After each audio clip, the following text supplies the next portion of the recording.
listening. I'm on 23. Hi. Okay. Wave as you pass me. You're getting close to home. Yep. Is Debbie coming? Do you know, Barbara? As far as I know, she texted me recently Okay. that about tomorrow, so she didn't say she wasn't coming, so maybe she got a last minute call or something. Let's see if I can do it on let's see. Judy did contact me to say she's not feeling well, so she won't be coming even later like she usually does. She won't be here tonight. Oh, I hope she feels better. Yeah, I do too. I do too. Wednesday morning, Tuesday evening. Let's try it. Try it on my iPad because I'm frozen now. You can hear me, but I'm frozen, right? Turn on the heater. Yes. Yes, you are frozen.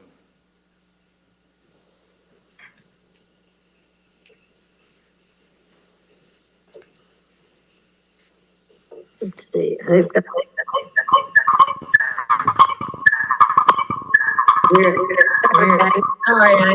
I have both on.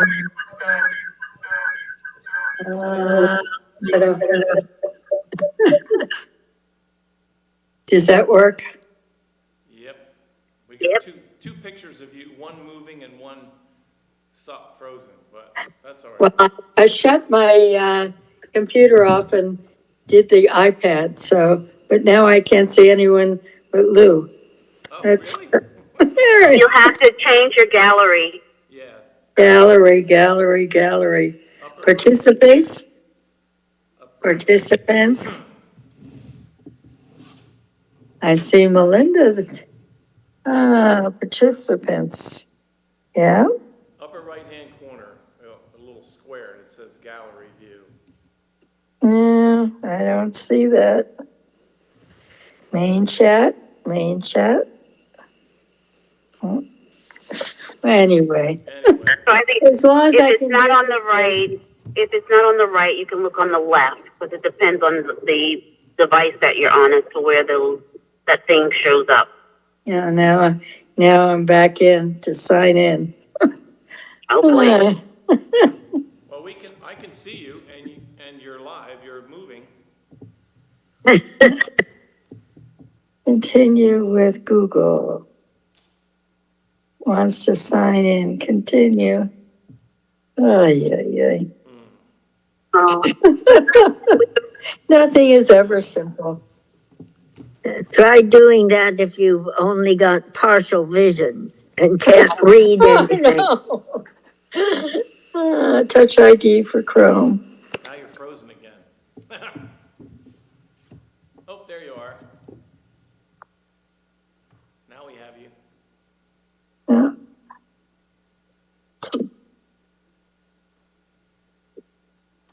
At least you have our voices. Yeah. As long as we can talk to each other. So tonight we should be reading Psalm 97. And this again is part of a series of Psalms that go from 96 to 99. They really kind of would be published as a pamphlet together. They traveled together. Didn't we read 97 last week before we ended? Oh, I thought we read 96 and 97. Oh, maybe you're right. Maybe we jumped ahead because it did sound familiar to me. Yeah. All right. So then let's move on and read 98. Let's see what I have here. I think you're right because like I said, when I was reading 97 before today, I thought, I don't know. Maybe these Psalms all sound alike because they did sound very much like what we had already read. Yeah, I have that we should be reading 98. Okay. Well, let's do that then. Okay, I will read. All right. You may not see me, but At least you can hear me, right? That's right, we can. Oh, sing to the Lord a new song, for he has done marvelous things. Sounds familiar. Yes, it does. His right hand and his holy arm have gotten him victory. The Lord has made known his victory. He has revealed his vindication in the sight of nations. He has remembered his steadfast love and faithfulness to the house of Israel. All the ends of the earth have seen the victory of our God. Make a joyful noise to the Lord, all the earth. Break forth into joyous song and sing praises. Sing praises to the Lord with the lyre and the sound of melody, with trumpets and the sound of the horn. Make a joyful noise before the King, the Lord. Let the sea roar and all that fills it, the world and those who live in it. Let the floods clap their hands. Let the hills sing together for joy at the presence of the Lord, for he is coming to judge the earth. He will judge the world with righteousness and the peoples with equity. Okay.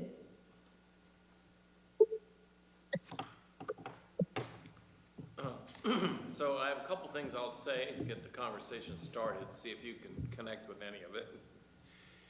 One thing is, I've been aware that as we've been reading through the Psalms, I don't know why, I mean, I think it's coming up for reasons I do understand. But I've been thinking about writing, I don't know what I would call it. I've been thinking about writing down more about what I believe. Like, what do I really hold on to? We go through the Psalms and we read some things, and I try to say, well, this is the way I hear it. But I've been thinking about, it might be important to try to say to people, in the face of being accused of believing all kinds of things, and being accused of being, so unrighteous and ungodly, I just thought maybe it would be good for me to write down in a positive way what are some of the things I believe and why I believe them, and show, where does that come from in terms of my being raised in the tradition of the Bible. So it came up for me when I was reading the Psalm 97, and I'm aware that one of the themes, it seems to me, that underlies a lot of the Psalms is the promise that God will set things right. That God will set things right. And that, to me, is different than saying that God will come and stop the advance of evil, or that God will, just end the evil empires that are coming up and the suffering, but that God will actually make things right. So when I was thinking about that, I was thinking about this very controversial topic, which is alive and well in the debate world. And it was something that I almost don't want to name him, but our friend Charlie Kirk brought up in his debates all the time. And that was, I do believe, I support entirely the idea of reparations for past grievances. I believe in it. And I think it's important not only on an individual level, I think it's a great kind of, the courts can require that if, someone did damage to your car, the courts can require reparations. They can require that person is going to have to pay to have your car fixed or buy you a new car. And then if you move up to the national level, what I hear in the Psalms is a promise from God that God will come into the broken world where there is abuse and there is slavery and there's I don't know, domination, and that God's Spirit will see to it that things are made right. There will be a righteous adjustment. And it comes up with two groups in my mind in our country, and that is the need to figure out how to make reparations to native indigenous people whose lives and fortunes and lands were taken and just, destroyed or taken over by somebody else. And I believe the movement to do that is biblical. That's what I'm trying to say. I think that comes out in the Psalms, that's what God does.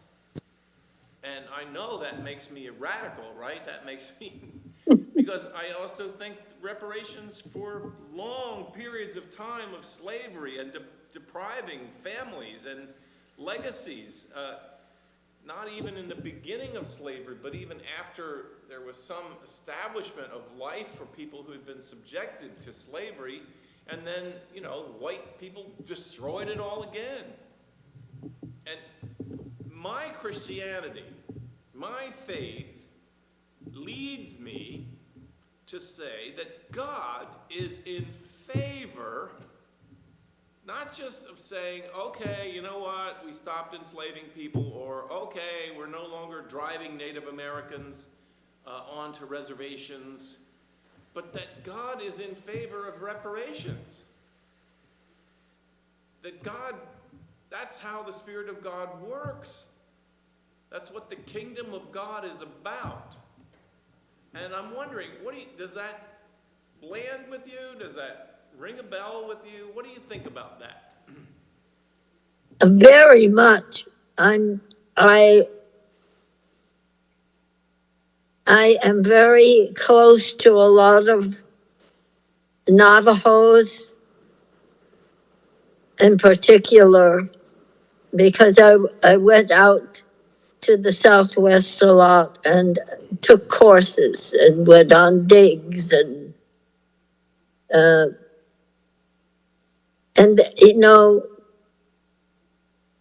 I had two teachers teaching me how to weave Navajo rugs. One had been sent to a school, and the other sister had to stay home. Oh. And to see the animosity in the family was bad. Toward white people? Huh? Toward white people? The animosity toward white people? Yes.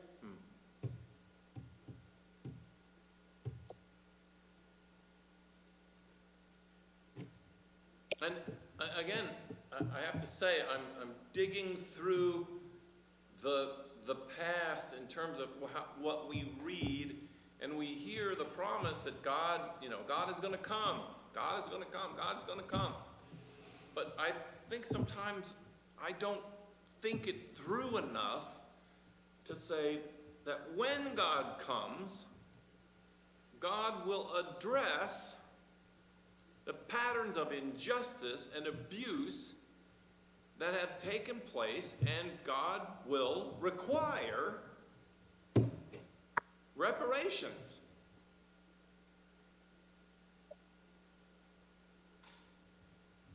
Well, does Sing to God a New Song? Does that go along with that? I think it's implied in it. Yeah. I mean, maybe sing to God a new song means let the past be the past and go on and let's do something else. I don't know. But I think there's... To me, it's a new song is not what we've always said in the past, but something different. Not that we just pushed it under the table, Right. but we admit it, we acknowledge it, and we do something about it.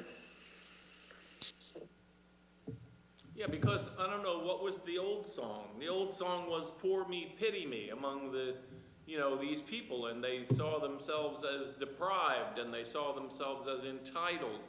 and they fought wars to try to, reconcile their history with what they thought they deserved. And it seems to me that the psalmist is saying, hey, you got to stop singing that song, because first of all, it's not accurate. You have been a people who have been blessed and saved and rewarded in your life, and God has carried that out, and you have refused then to follow the pattern of the reign of God. And so now, part of it is, I don't know, I know you said some of you are not listening to Donald Trump, but I don't know if you've heard the drumbeat going on among these conservative Christians that managed to get together 150,000 people, and they've decided now that Jesus is coming back. Jesus is coming. He's coming now. And, the language of the second coming is all around us in these communities of people of faith.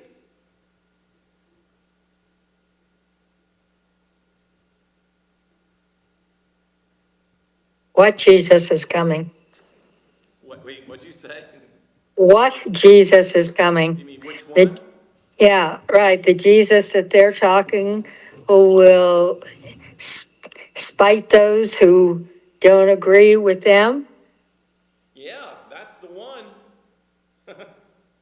It's the one they know. It's the one they've accepted and has known them and, loves them and has shown them that the rest of the world is evil. It's evil. Yeah. And I'm, I promise you, I wish I could live my life and just ignore all this, but I'm a pastor. And I'm a pastor in the Christian tradition. And I want to say, oh my gosh. Well, if they're recognizing, or I can't even say recognizing, if they're saying Jesus is coming, and we know Jesus is coming, Jesus isn't going to battle himself. Say that last part again. Jesus is what? I said Jesus is not going to battle himself. It's only one God, one Son. Right. So I believe, we say Jesus is coming. They said Jesus is coming. I don't know who's coming for them. Yeah. Yeah. We say Jesus is coming to right every wrong, to heal the land. That's what we believe. Jesus is coming. He will heal the land. Get yourself right for the coming of Christ. What are they doing? Well, they're thinking that Jesus is coming to right the wrongs. Jesus is coming to stop the slide towards liberalism, stop the slide towards, confusion of sexual orientation, stop the slide of confusion towards the decay of marriage, stop the slide towards the insult to the sanctity of life by the multitude of abortions. Jesus is coming to right those wrongs, and they are wrong. And the displacement as they experience it of, entitled people, white people being displaced by, liberal laws that have allowed aliens to come and take over their land and oh my gosh. Oh my gosh. Their land. Yeah. It's not their land. The white people, took over the real people who own the land. Wow. But they say that's fake history. They Yeah. say that history has been told by liberals who want to make white people feel guilty. Oh God. So there really was no one here when the Puritans and the rest of the crew came in the 1600s. It was an empty land and no one was here. No, there were people here, but they were savages. Yeah. They were terrible, terrible creatures. They had to be contained. They were, we, meaning North American tribes, were, the manifest destiny was that God has sent us to this hostile land. Right. I love when Reverend William Barber recently has been on this, several of his sermons recently. He talks about the Mexicans who we took over their property and they're living that, so much of the land, Texas, California, Wyoming, whatever, was all part of Mexico at one point. And it's not as if the Mexicans are invading our country. We invaded Mexico. Oh, gosh. Know that. And see, the thing is, we have to hold on to the idea that how we tell it is the way God tells it, right? So God agrees with us. God agrees. God established the United States. God bless America. You know, Yeah. we are where we are because God has given us this land, just like just the promised land. You know, that debate is still going on over there in Palestine. That land that Israel would like to occupy, that was given to Israel. You can't argue with God about that. And so, I don't know. It makes my heart and my brain hurt to be a Make my pastor, brain. and watch in this time, after all this time, to watch these strange and hostile ideas come bubbling back to the surface. Yeah.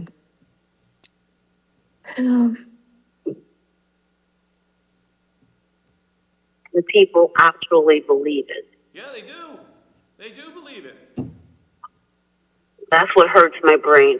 Yes.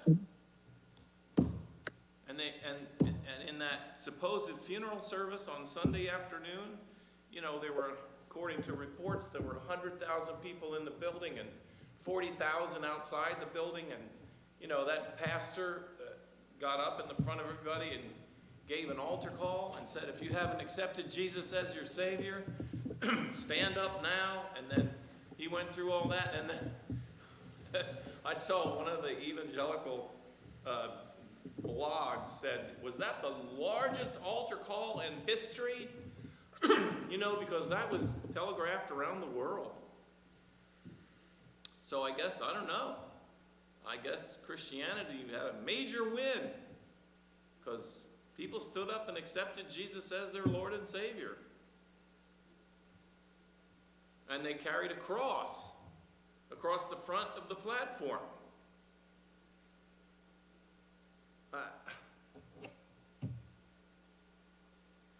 I shouldn't say this, but it makes me not want to be associated with Christianity.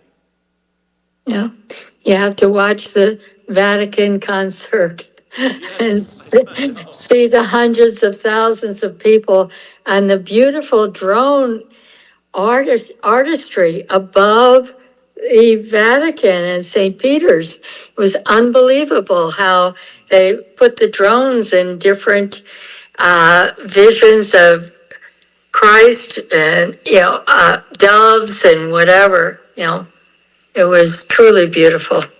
You sent that link, Is and it I haven't gone to look at it yet, but I'm Yeah. going to. I need to see it. Right. Can you Now, still look at that? yeah, it's on YouTube. And you just go to Vatican Concert to Oh, 2025. And I sent Lou also, there is one just on the drones that you can do. It's just absolutely beautiful. But Andrea Bocelli and the Pharrell Williams, I guess is his name. Right. Yeah. He made an unbelievably beautiful speech during it, as well as the music. But and there was hundreds of thousands of people in the area in front of St. Peter's. It was just beautiful. That's what I have to watch. Well, I can't watch the others. I need to fill my mind and heart with those visions. Right? Absolutely.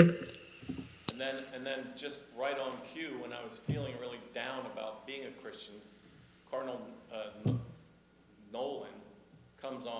says that, Charlie Kirk should be sainted, and, that he's the new Apostle Paul.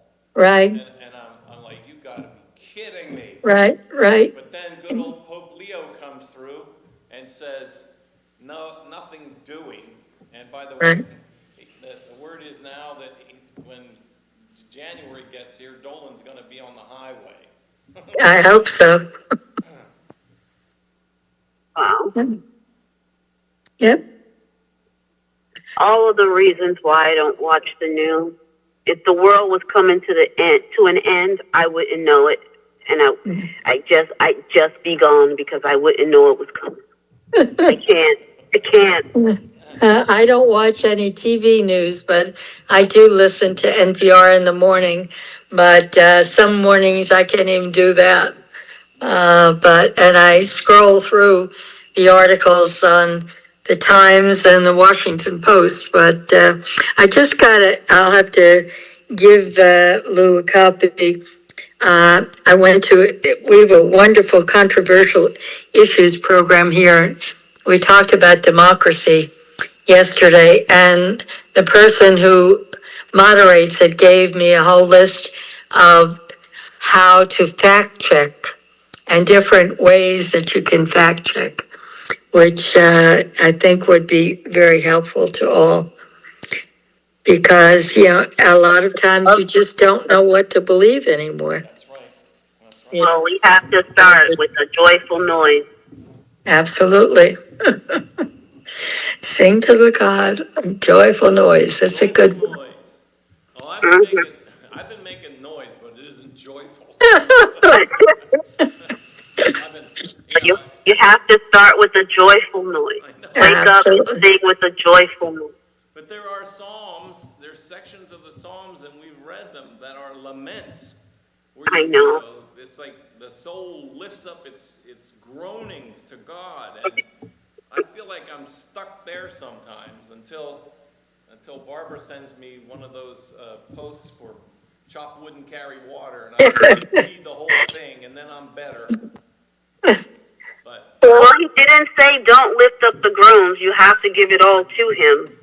But, after you give it all to him, know that he's going to answer and then sing a joyful noise. Amen. Yeah. Even when one of the, I'm not sure what we call it, during the worship service, when I often start with, and the comment is to first talk about the positive and then the negative. But I often think in my mind about the negative first, but I keep trying to make it sound correct. And which I can't remember what it is. It's just a short thing that we say before the piece. And to keep it in mind that we should first be joyful, as you said, and then worry about the brokenness. But it's so much easier to go to the brokenness first. That's for sure. well, sometimes I feel like I don't have any choice. I got the brokenness. I just drag it to Jesus, and then unfold it, and then in the unfolding of it, my disappointment in myself or whatever, then that's when I feel lifted up. That's when I can hear the words of the promise of God to say, I accept you as you are. You're not, you don't have to be perfect, so come and receive the peace and share in the goodness of God's love for you no matter what. And it doesn't really matter to me which comes first. I just sometimes it probably would be better to do the positive first, because the brokenness of our world and of our life can really, really get you down. Well, he wants our brokenness so that he can mend it and put it back together. Yes. So he does say, ye who are broken, Yes. Come ye to who me. are weary, come. Exactly. Yeah. So he's not saying come, come imperfectly. He's saying, bring me your broken body so I can mend it. So, as I think the premise, what he's actually saying is just come. I don't care how you are. Come peacefully, come broken, come cheerfully, come joyful. Just come. Yes. And then maybe that's the song, is I come to you, oh God. Mm-hmm. You know, that was a very big part of the liturgy, if you call it that, of the conservative church that my father pastored was, you know, we sing these songs where it's, you know, I come to you, Lord. I bring myself to you. I come to you. Broken, needy, whatever, but I come. And then, of course, you know, you were given a chance to verbally and physically give your life over to God again. Stop taking it back and the worries and all the things that you have. And I want to say, to be fair to the psalmist doesn't seem to me, all the various writers seem to believe there's an element of faith that God will accept us and heal us and whatever, but that God will go one step further and that God will put things back to right. That God will right what is wrong. And not just nullify it and say, let's move on. But God will make right. And that's what I think is being said when it says that God will come in righteousness.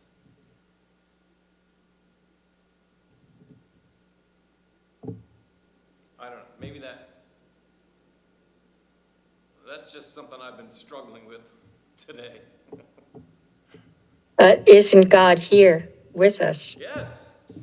So that's Why are we not recognizing that we need to do God's work? yes, and some of that making things right and making things new is our job. Right? We're called to it, and we have to remember, that's why I'm saying, remember that God makes all things right. He makes them new. And so then that puts us in our mission to engage in that kind of work. Right.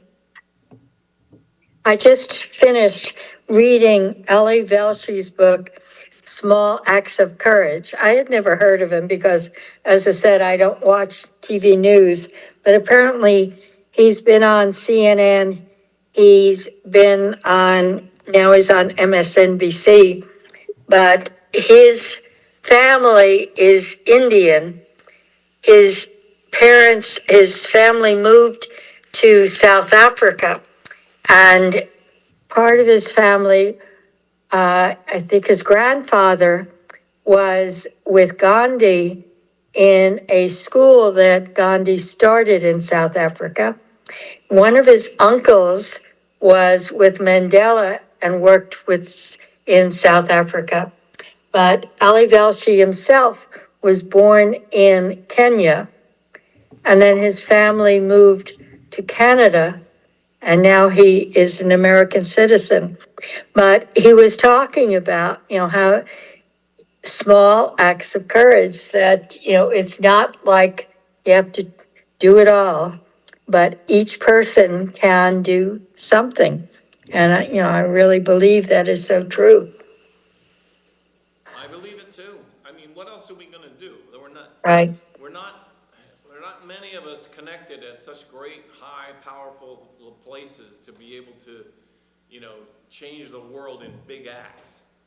Right. But sometimes it comes down to being willing to say the right thing or take actions to do the right thing. I'm not trying to say that it's making score in heaven, but this little school that we participate in is a great little act of kindness toward people. Absolutely. Absolutely. And what else can we do? What can I do? You learn of people that are having a difficult time, and you step in and you do what you can do. Right. And that does for you the same thing that you're doing for them. Then you feel good too. Yes, Absolutely. that's right. In fact, I think sometimes I get the better end of the deal. Right. Mm-hmm. Amen. Yeah. I have to talk to myself sometimes because this summer again was very hard again because I miss going to those the poor lands of Appalachia and Yeah. ministering on those mission teams. I get, when I think about it, I get really depressed. I think, I wish I could still do all that. Right. I can't do it But anymore. but you have the school now. I have the You school, have another place to do work. right, And and there's a lot of that to be done. There's a lot to do to help people to find a pathway. We have this one child who will not stop crying. I mean, just will not stop crying yeah. all day long, all day long. Oh, just And his mom is a single mom. She has two other children, older, and she brings this child to us so the child can cry with us yeah. for 6 hours and give her a break. Oh, Meanwhile, a child cries for 6 hours and refuses to be consoled when you pick them up, won't play with toys, won't. I'm worried my staff is going to lose their mind. how old is the child? 2.5 years old. Is the child verbal? No. But, we've called for expert help, and we've got some people that are coming in and trying to evaluate it. There is one person that this child has bonded to. And so, oftentimes a child will say, oh, I like this person the best, and they get used to that. But it's not like that. It's an obsession. So this little boy is obsessed with this one staff person must be paying attention to me or I'm going to... He screams. He screams. I don't even know how he gets through the day. But you know what? I looked at Danielle, the director down there, and the other staff members, and everybody knows. This is what we do. This is what we do. This is a battlefield of where love needs to be figured out. How to love a child like this, how to care for him. We'll win. We will win. 4 weeks ago, we got this new child who was a biter. He was biting everybody, and, leaving bad marks. But we got some help, and we figured out how to get to him. And you know what? He's improving. He's really doing better. So, I don't know. Who knows what life you're shaping for the future? But it's the little things. It's the little things that engage the brokenness of life. And you ask, why do we do it? Well, we do it because, in my life, God never abandoned me. And God is still with me, walking with me, and that was an opportunity to share with those people on those Appalachian mission trips. People would say, why are you doing this? And I would say, well, because, you pass on what you've received. You do what was done for you.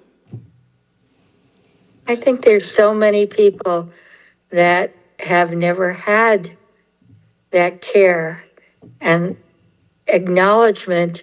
I'm not even talking about not my love, but just to be treated as a human being. Just a compassionate action. Right, right.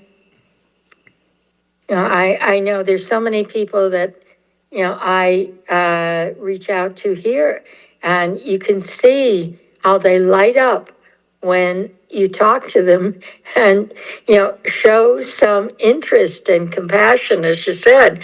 And it's like, you've made their day. And I'm going, but, what did I do? I asked them a couple of questions, and, I smiled at them and made them laugh or something.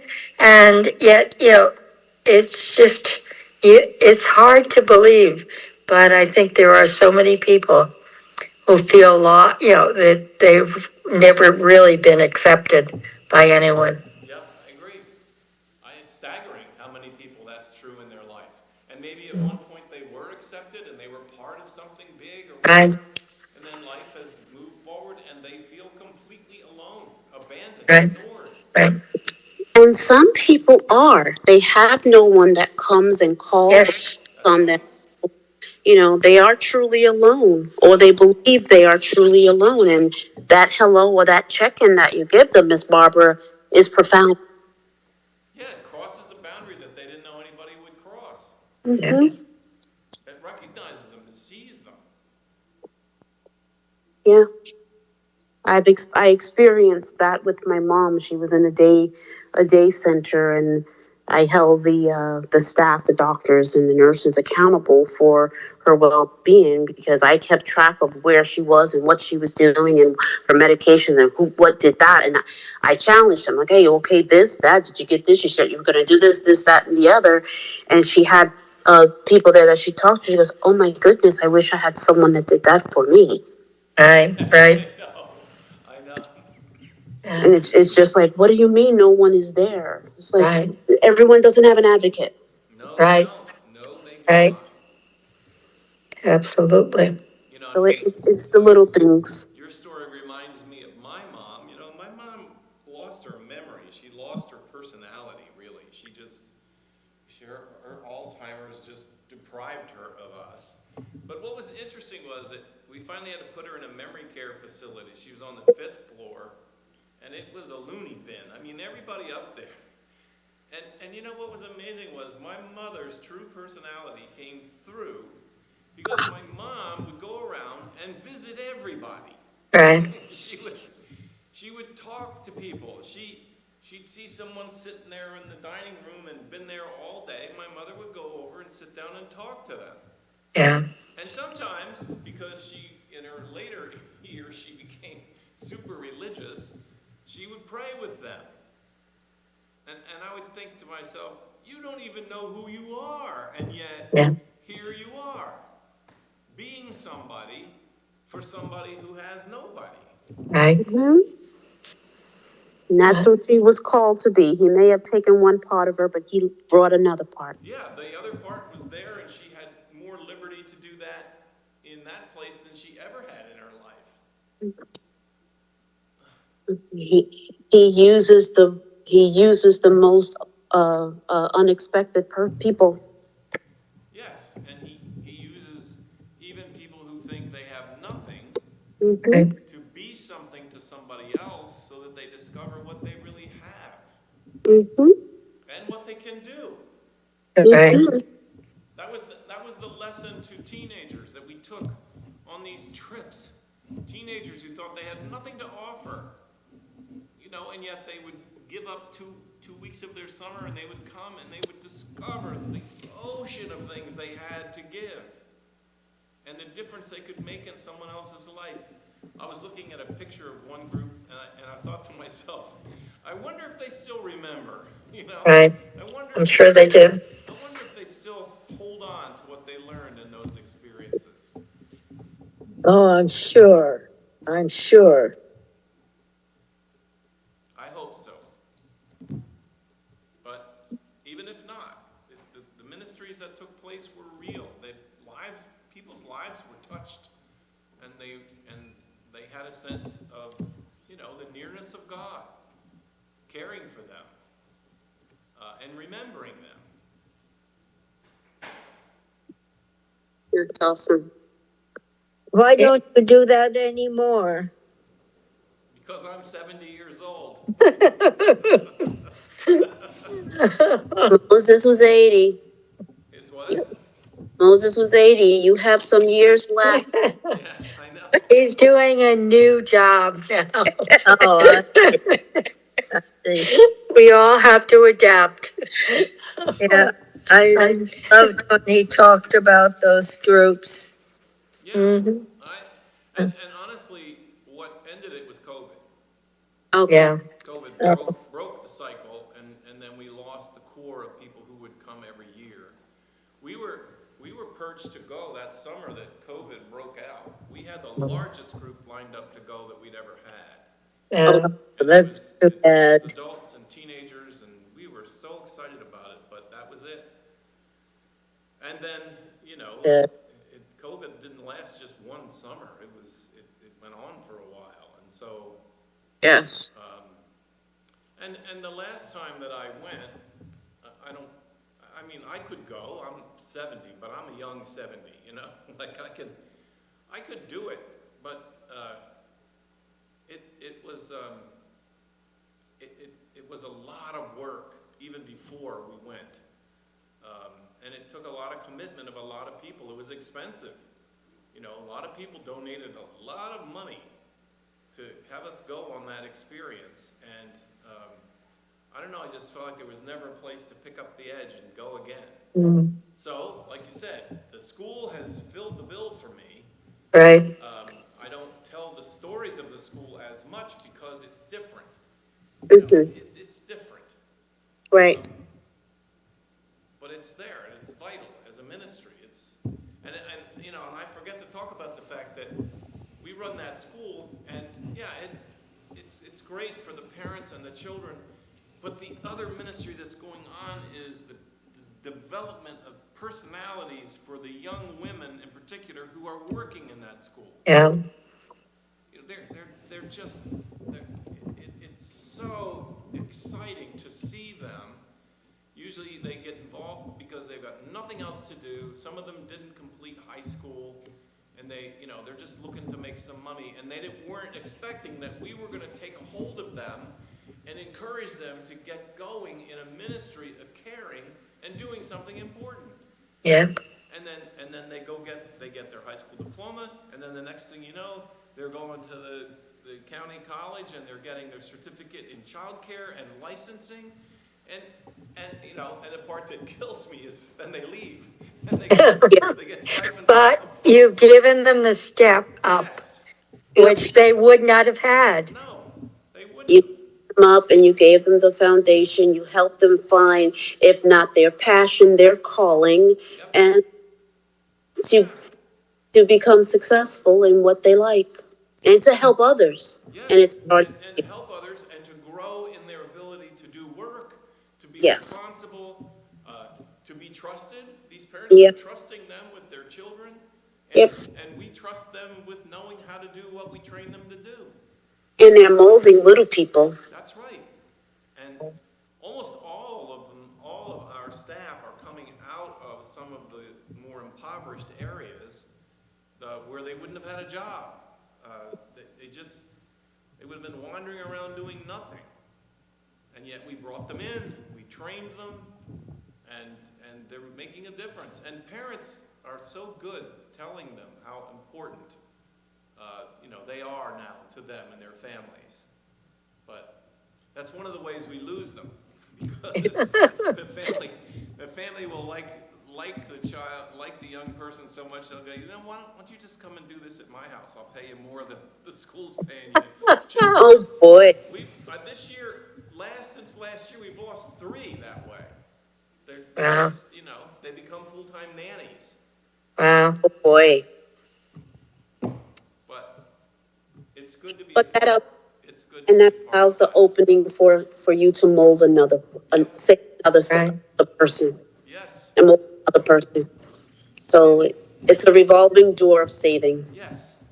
And in a world where you think about all the bad things that are happening, these are good things that are happening. Yes. Mm-hmm. Good things. And Yeah. encouragements. We don't. Accentuate the positive. Yeah. Absolutely. That's right. We hear enough bad for a lifetime. So Is that from the Jungle Book?